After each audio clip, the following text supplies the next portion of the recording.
கர்த்தருக்குள் பிரியமானவர்களே, அக்டோபர் 31 இன்றைய பனித்துளிகளின் தலைப்பானது வலியால் மாறிய வாழ்க்கை. வசனம் யோபு 5வது அதிகாரம் 7வது வசனம். அக்கினி பொறிகள் மேலே பறக்கிறது போல மனுஷன் வருத்தம் அனுபவிக்க பிறந்திருக்கிறான். வானொலி அதிகமான பயன்பாட்டிலிருந்த காலகட்டத்தில் ஃப்ரெட் ஆலனின் எதிர்மறையான நகைச்சுவைகள் பொருளாதார வீழ்ச்சியிலும் யுத்தத்தினாலும் பாதிக்கப்பட்டிருந்த எண்ணற்ற மக்களின் முகத்தில் புன்னகையை வரவழைத்தது. அவருடைய நகைச்சுவை உணர்வானது அவருடைய தனிப்பட்ட வாழ்க்கையின் வழியில் தோன்றியது. 3 வயதாவதற்கு முன்பே தன் தாயை இழந்த இவர் போதைக்கு அடிமையாயிருந்த தகப்பனிடத்திலிருந்து விலகி வாழ்ந்தார்.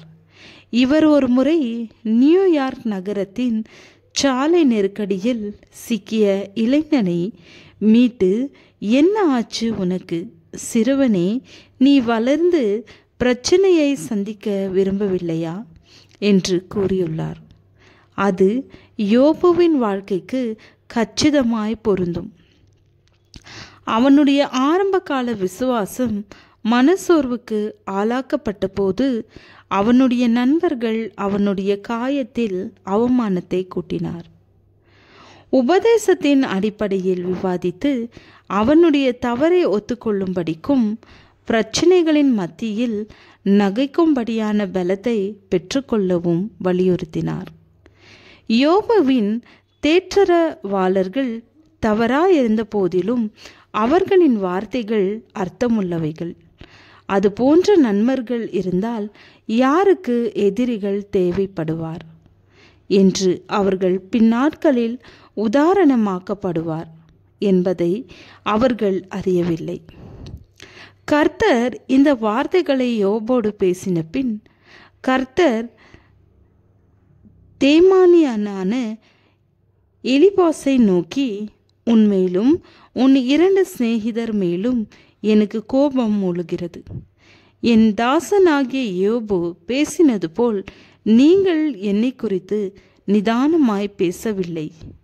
ஆதலால் நீங்கள் 7 காளைகளையும் 7 ஆட்டுக்கடாக்களையும் தெரிந்து கொண்டு என் தாசனாகிய யோபனிடத்தில் போய் உங்களுக்காக சர்வாங்க தகன பலிகளை இடுங்கள். என் தாசனாகிய யோபும் உங்களுக்காக வேண்டுதல் செய்வான்.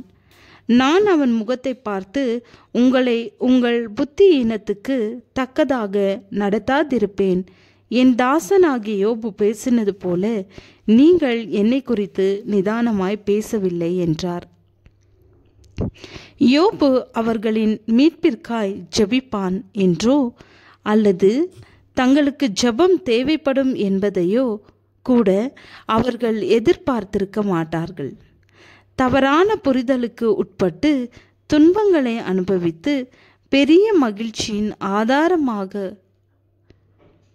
ஆதாரமாக்கப்பட போகிறவனை குற்றப்படுத்துகிறோம் என்றும் அவர்கள் கற்பனை செய்திருக்க மாட்டார்கள்.